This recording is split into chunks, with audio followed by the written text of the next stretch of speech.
Muito bem, este é Conexão Futura ao vivo aqui pelo seu canal Futura e também pela internet no nosso site que você já conhece, que é o www.futura.org.br, está aí na sua tela. Bom, segundo dados da Organização Pan-Americana de Saúde, 70 milhões de pessoas sofrem de epilepsia no mundo, das quais 6 milhões só nas Américas.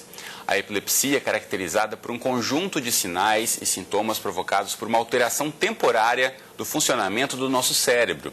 As crises podem ser percebidas pela ausência, quando a pessoa parece estar desligada por alguns instantes, até quadros mais sérios, ao provocar sensações estranhas, dormências ou movimentos descontrolados de uma parte do corpo.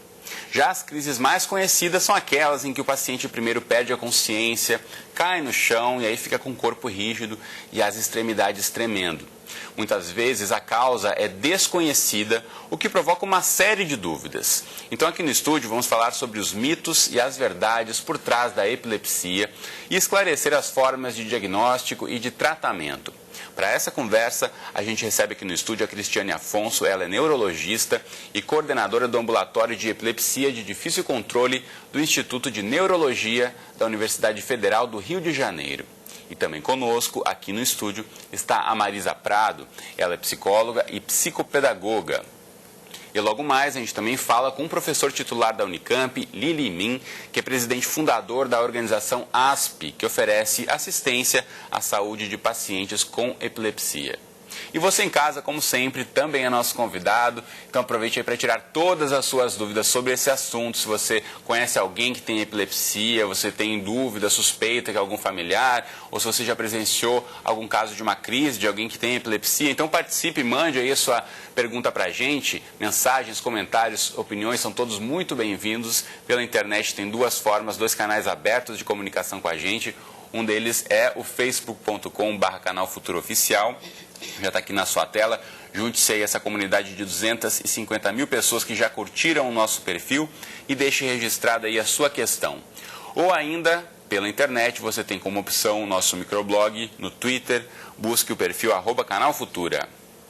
Você ainda pode ligar para a gente no 0 Operadora 21 3523 4098, número que está aí na tela para você. Quando você faz isso, boa tarde aqui às nossas entrevistadas. Tudo bem com vocês? Bem-vindas. Boa tarde. Tudo bom? Quero começar ouvindo a Cristiane, que está aqui ao meu lado, que é neurologista. Cristiane, quando se fala em epilepsia, surgem muitas dúvidas, né, na cabeça da população. Normalmente, como eu citei aqui, o caso mais conhecido é quando a pessoa tem essa perda de consciência temporária, cai no chão, a pessoa pode ter espasmos ou as mãos ficarem travadas, né? Esse é o mais comum que se tem no imaginário sobre epilepsia, mas na verdade tem uma série de outros sintomas que podem aparecer antes de chegar a um caso grave como esse? Sim, com certeza. Na verdade, nós tínhamos um diretor muito querido, o professor Elcio Alvarenga, do Instituto de Neurologia, em que ele dizia o seguinte, que quando o paciente cai e faz a crise convulsiva, até o jardineiro faz o diagnóstico, que o difícil é você fazer o diagnóstico quando essas crises não são tão características assim. Então, não é que seja mais grave ou mais fácil, é mais dramático a crise em que há o desmaio, mas existem outras crises que não são tão fortes quanto aquela, que também são graves. Por exemplo, você está andando na rua e de repente você perde a consciência e cai. Nesse momento que você cai, apenas como se fosse um desmaio, você pode bater com a cabeça e fazer um traumatismo craniano sério. Então essa é uma crise que não é tão clara, tão evidente quanto aquela outra que todo mundo conhece, mas também é uma crise grave. Então, existem vários tipos de crise, sim. Muitas vezes o paciente só chega para a gente nessas crises mais graves, que é quando a grande maioria consegue fazer o diagnóstico, mas tem que ficar atento para outras menores que podem acontecer e que têm que ser tratadas, porque elas vão comprometer de alguma forma o desenvolvimento daquela pessoa. Bom, e falando em tratamento, quando a gente para pensar no acompanhamento, né, desde criança ou já na fase adulta de alguém que tem epilepsia, é fundamental o acompanhamento de uma série de profissionais, porque isso acaba trazendo muitas questões pessoais, na questão mesmo da personalidade, né, de um paciente que tem epilepsia, às vezes se sente deslocado. Então, por exemplo, um atendimento de um profissional de saúde mental é fundamental, né? Ah, com certeza, né?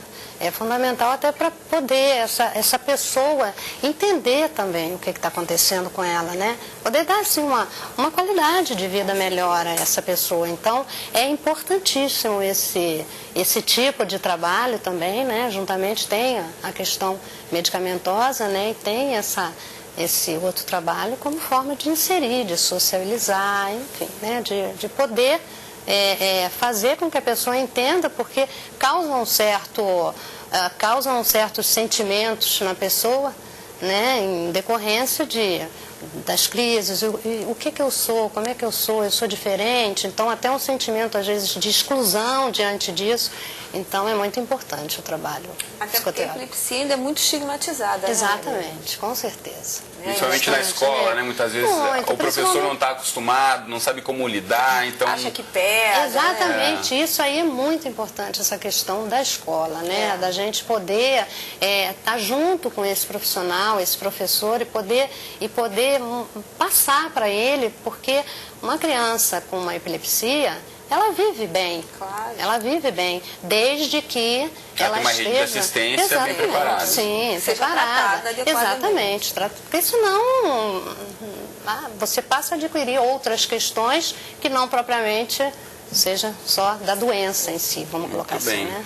Bom, o próximo dia 26 de março, na semana que vem, é o dia de conscientização sobre epilepsia e uma organização que oferece assistência à saúde dos pacientes está promovendo um vídeo que a gente vai assistir agora.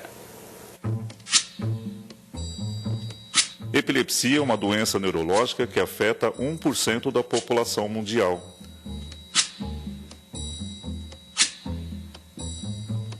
Muitas pessoas não recebem o tratamento adequado. Muito pior é o modo como elas são tratadas pela sociedade.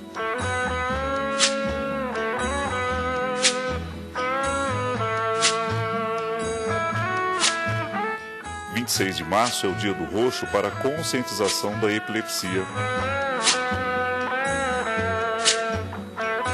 Vista roxo você também. Eu uso roxo pelo meu paciente. Eu uso roxo pela minha amiga. Eu visto roxo por mim. Vista roxo você também. Pois é, só no dia 26 de março eu já me antecipei que estou usando tons de roxo, tons de lilás.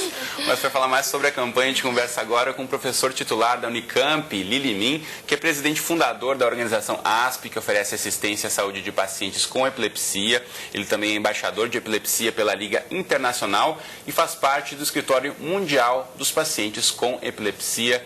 Doutor Min, bem-vindo à Conexão Futura e já começo perguntando a você qual o objetivo dessa campanha sobre o Dia do Roxo, professor?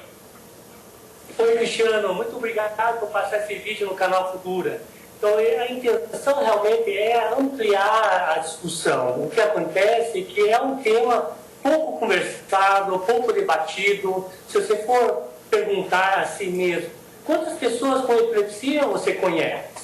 Né? Sabendo que o número acomete 1% da população, certamente numa instituição de 100 pessoas teria alguém que tivesse epilepsia. Mas nós não conhecemos tantas, né? Então o que acontece é que essas pessoas estão escondidas, né? Por causa do estigma associado à epilepsia. Nós acreditamos que uma maneira para realmente reduzirmos essa carga de preconceito e estigma é conversar, é falar sobre isso. Com isso a gente consegue reduzir o desconhecimento, o medo, o temor, que muitas vezes, na maioria das vezes, é sem sentido. Né? Então, como foi colocado pelos nossos colegas anteriormente, acaba trazendo à tona uma discussão que não tem nada a ver com a epilepsia e que acaba trazendo uma série de transtornos para as pessoas. Então, o dia 26, que é um dia do roxo, 26 de março, é uma oportunidade de estarmos discutindo sobre esse assunto. E veja, não é uma data só aqui no Brasil, de fato, 26 de março, é uma data mundial. Então, a questão da epilepsia é um problema, digamos, aqui em todo lugar do planeta. Esse índice, inclusive, é 1% da população mundial, né, que sofre com epilepsia. Então, é um número muito grande de pessoas. Como o doutor Min falou, as dúvidas são muitas. O pessoal de casa já está mandando várias perguntas aqui. Então, vou aproveitar que estou com os especialistas aqui no programa de hoje para a gente discutir essas questões que o pessoal de casa está colocando. Por exemplo, a dúvida do Alexandre Dias pelo Facebook, obrigado Alexandre pela sua participação, é a dúvida de muita gente. Ele pergunta como proceder diante de uma pessoa com uma crise epilética, doutora. Deixa a paciente ter crise, apoia a cabeça para evitar que fique batendo com a cabeça e vira de lado. Jamais coloca qualquer objeto dentro da boca, porque o paciente pode morder com muita força o dedo e arrancar um pedaço da pessoa. E se você coloca panos na boca também, ele pode se sufocar. Então tem que proteger a cabeça. Deita o paciente, protege a cabeça, vira de lado, para evitar que ele fique batendo com o crânio, vira de lado, para que se ele for apresentar vômitos, ele vomite, não broncoaspire e espera a crise passar. É assim que a gente vai fazer. Doutor Min, complementaria de alguma forma? Tem muitas lendas, muitos mitos, né, em relação a isso, quando alguém presencia uma crise epilética, uma convulsão de um paciente. Que outra recomendação você poderia dar? Então, acho que eu só completaria, assim, em termos de mito, né, que só para esclarecer e colocar de fato que não é uma possessão demoníaca, é uma doença neurológica, que a saliva, a famosa baba, não transmite a epilepsia, que ninguém vai ser contaminado pela epilepsia e por ajudar a pessoa, e que se a crise durar por bastante tempo, que a gente fala mais do que 5 minutos, porque em geral a crise é de curta duração, e aí não há uma necessidade de encaminhar para um pronto-socorro, mas se a crise durar mais do que 5 minutos, então nessa hora precisa olhar no relógio, quanto tempo está demorando, a pessoa está se debatendo, ou se machucar durante a crise, daí sim precisa chamar remoção e levar para um pronto atendimento para, digamos, atender a crise. Tá? Mas de uma maneira geral, como a doutora falou, as crises são de rápida duração e terminam.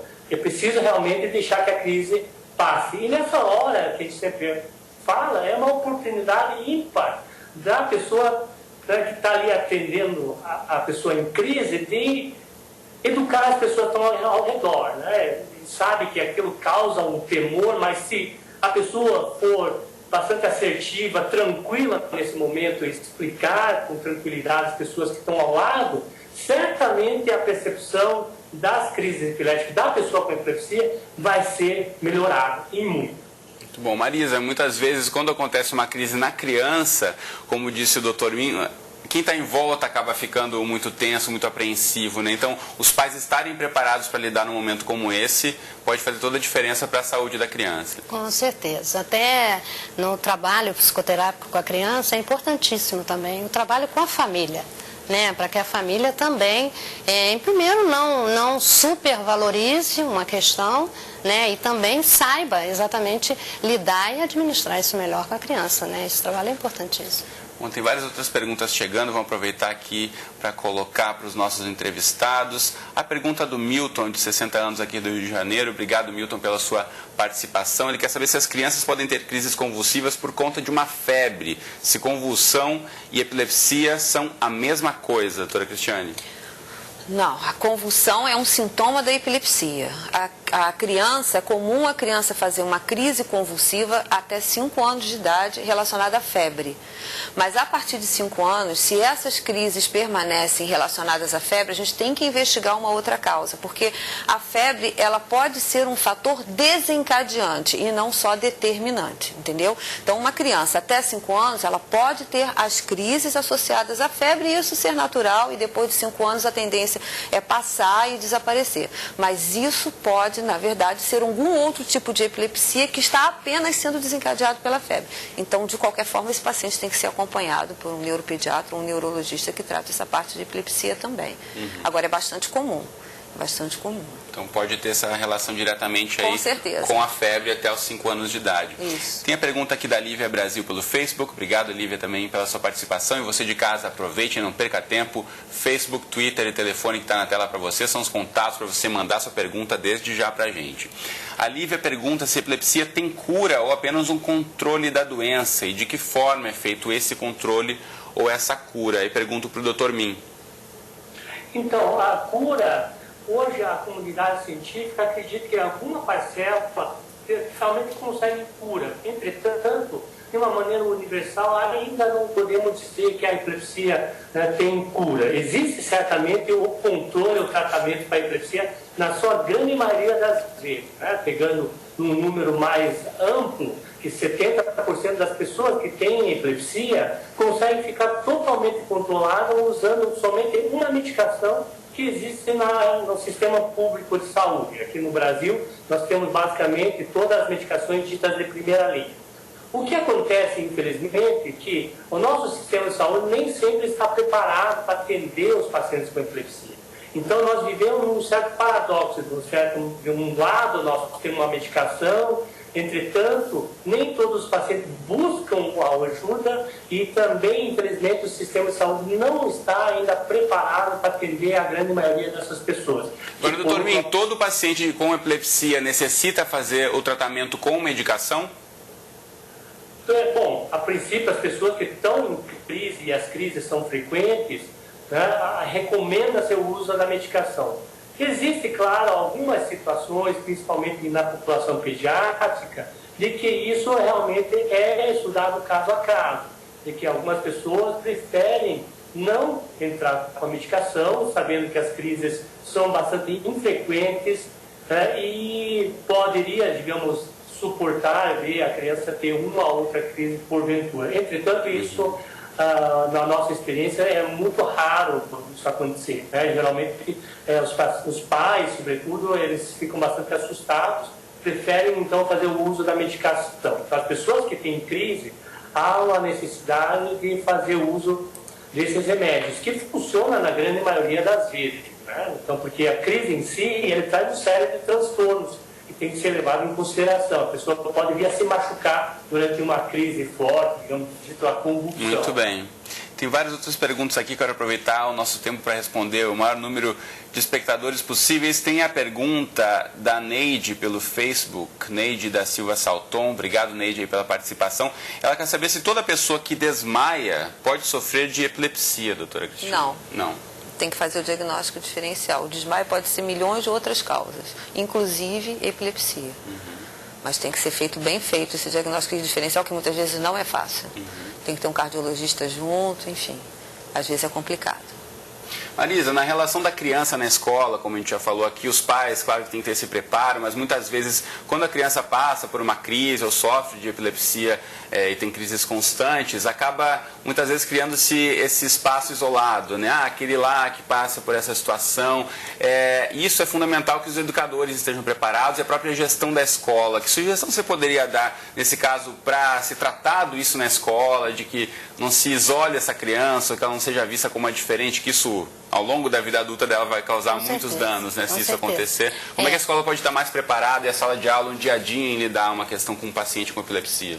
Isso me lembra até um caso que eu tive, que eu sugeri, e eu acho que, em primeiro lugar, é muito importante a gente até conversar com essa família, né, e com a criança, como é que a gente pode falar, né, do que ela está passando para as outras crianças, porque você vê, no caso de uma crise que a criança possa vir a ter dentro de uma sala de aula, é uma cena bastante forte para as crianças, né? Então a gente também, é importante a gente esclarecer também para as crianças, para a coisa ficar mais natural. Então, os mitos, né? Exatamente, todos vêm né? de não se falar sobre o assunto. Exato, então... aquela coisa correndo, socorro, as crianças saem, né? Então, primeiro, eu acho que é importante falar com a criança que tem a epilepsia, como é que a gente pode falar para os seus amigos o que você tem, explicar para eles, porque com certeza, depois dessa explicação, depois desse trabalho, as crianças nessa sala de aula, elas conseguem, vão lidando melhor com essa questão e não excluem tanto mais a criança, elas entendem. A criança é fantástica nesse sentido, mas é muito importante que se passe para elas, que se explique. Porque quando você explica, né, que ela entende, com certeza ela tem muito mais condição de administrar. Com certeza. E tem a pergunta aqui que chegou para a gente da Marinha, na verdade Marinha, eu acho que é esse o codinome aqui pelo Facebook, obrigado aí pela participação, que fala que tem um sobrinho que desde os 3 anos de idade sofre com epilepsia, já está com 18 e ainda não conseguiu controlar. e pergunta sobre os atrasos e os prejuízos que pode acontecer no aprendizado de um aluno como esse, né, que ao longo de toda a infância e adolescência passou por crises e não teve um controle adequado. Então a epilepsia, ela pode ser simples, mas ela pode ser complexa e está associada a alguma doença neurológica que leve a um comprometimento da parte cognitiva do paciente. Então, você pode ter as crises de difícil controle, que seja uma epilepsia idiopática, ou pode estar associado a uma malformação do sistema nervoso central, pode estar associada a enfim, algumas doenças genéticas, inclusive, que podem dar essa alteração. Então, depende qual é o motivo da epilepsia. Por que aquele paciente está apresentando epilepsia? Aquilo ali é o quê? Isso que o Lili Min falou. Tem que se classificar, porque você não pode colocar tudo num saco de gato. Elas não são todas iguais. Então, umas são diferentes das outras. E provavelmente o sobrinho dela entra naqueles 2/3 que não são controlados. É aquele tipo de epilepsia de difícil controle que a gente tem uma dificuldade maior de controle. Então, o principal de tudo é você saber qual é a causa, por que ele está tendo epilepsia, qual é o tipo de epilepsia que ele está tendo. É relacionado a alguma outra doença neurológica de base ou não? E aí a gente tenta atuar na doença neurológica de base. E é claro que se ele está sem controle de crise nesse tempo todo, é claro que ele tem um prejuízo no desenvolvimento dele. Não só pelas crises que vão se repetindo, como também pelas medicações utilizadas muitas vezes, que são muitas às vezes que a gente é obrigado a associar, e que a gente sabe que dá alguma dificuldade de aprendizagem nessa evolução. Muito bom, a gente está com o tempo voando já, mas eu quero aproveitar e fazer mais perguntas para o Dr. Min, continua ligado diretamente lá de Campinas, no interior de São Paulo, com a gente. Doutor, tem o caso aqui da Vanessa Lemos, pelo Facebook. Valeu, Vanessa, pela participação. Que conta também a história do sobrinho dela de 6 anos, que já teve 2 convulsões. O médico diagnosticou com um tipo de epilepsia infantil, mas um outro médico com outro diagnóstico disse que a crise pode ter sido fruto de pesadelos. E aí ela tem dúvida aqui, a família está em dúvida se começa a dar medicação para a criança, quanto tempo pode ser esse tratamento. Isso é comum, doutor, durante o sono ter convulsões também, a criança ter convulsões ou crise de epilepsia dormindo? Sim, até realmente um diagnóstico diferencial para outros transtornos do sono, né? Tem crises que parecem somente durante essa fase da pessoa dormindo. Então, realmente necessita de um esclarecimento, de um diagnóstico preciso, como profissional, para que realmente determine se realmente é uma epilepsia. Se for uma epilepsia, a pessoa está tendo crise, realmente deve fazer o tratamento adequado para isso. Então, tudo está no início do diagnóstico. Enquanto não se fizer o diagnóstico, não tem como se fazer um tratamento, um plano terapêutico, né? Então, esse é um ponto importante. Então, recomendo que a Vanessa tente buscar um auxílio aí no Rio, no hospital cidade dela, de ter um médico que faça um diagnóstico, no caso do sobrinho, para que possa, digamos, ter o tratamento adequado. Não dá para fazer o tratamento por via das dúvidas, nesse sentido, bem. Né? Doutor Min, a gente está quase chegando no finzinho do Conexão, a gente tem um minutinho para ouvir de você. Que recomendações você dá aí para pais, familiares, como tantos casos aqui que infelizmente a gente não vai conseguir ler todos, mas tem muita gente com suspeitas, acha que algum indício, algum sintoma. Então, como é que a família pode estar preparada e ficar atenta se os sintomas ou se algum tipo de comportamento diferenciado pode ser sintoma de epilepsia? Olha, acho que na frente de uma suspeita sempre procura um médico que tenha um treinamento, que saiba reconhecer a epilepsia, é fundamental. Mas acho que talvez a mensagem principal que eu gostaria de deixar aqui é uma mensagem de que as pessoas, né, que não têm a epilepsia, a sociedade de uma maneira geral, aprendam, se informem sobre a epilepsia, né, para que efetivamente toda a sociedade possa, digamos, se beneficiar desse conhecimento e dar a oportunidade para essa 1% da população que tem epilepsia e seus familiares, a oportunidade de se inserir como cidadão e poderem desenvolver plenamente as suas atividades. Eu vejo que ainda, infelizmente, ainda está tendo esse problema de exclusão social com as pessoas com epilepsia. Muito bom. Então, doutor Min, muito obrigado pela participação aí, diretamente de Campinas, aqui no Conexão Futura. Um abraço para você. Obrigado. Deixa eu aproveitar rapidamente, já que o doutor me falou em informação, você pode buscar muita informação sobre epilepsia na internet. Eu vou colocar para você, inclusive, o site da ASP, que é a associação que ele representa, o Dr. Min, aí a Associação de Assistência à Saúde de Pacientes com Epilepsia, aspbrasil.org é o site onde você pode ter todas as informações. E também no site do Ministério da Saúde tem outras informações aqui sobre definições de tratamento, portarias aí de como proceder durante as crises. Não deixe de buscar informação na web para saber lidar melhor com essa questão importantíssima de saúde pública. Tem participação da Priscila, da Luísa. Infelizmente eu não vou ter tempo aqui de responder a todas, porque nosso tempo acabou. Então, muito obrigado, doutora Cristiane. Muito obrigado, doutora Marisa Prado. E a gente volta, então, amanhã às 2h30 da tarde, em mais um Conexão Futura. Obrigado pela companhia. A gente se vê, então, amanhã ou nas nossas reprises. 00h30 e 7h da manhã. Espero você na próxima. Até lá.